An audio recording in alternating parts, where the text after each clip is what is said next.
আসসালামু আলাইকুম। নজরুল ইসলাম বাবু স্বাগত জানাচ্ছি এনটিভির মধ্যরাতের খবরে। শহীদ রাষ্ট্রপতি জিয়াউর রহমানের 89তম জন্মবার্ষিকী উপলক্ষে সৌদি আরবে আলোচনা সভা, দোয়া মাহফিল ও হাজিদের মাঝে খাবার বিতরণ করেছে মক্কা বিএনপি।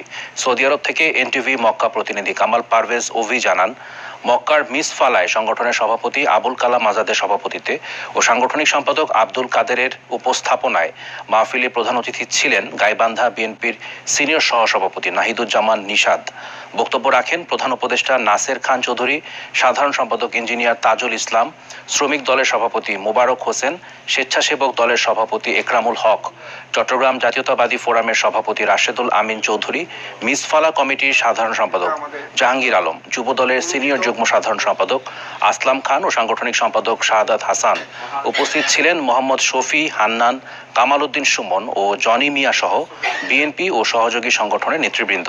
শেষে শহীদ রাষ্ট্রপতি জিয়াউর রহমানের রুহের মাগফিরাত কামনা ও বিএনপি চেয়ারপারসন বেগম খালেদা জিয়ার সুস্থতা কামনায় দোয়া ও মোনাজাত করেন মিসফালা কমিটির সভাপতি এনামুল হক মোল্লা।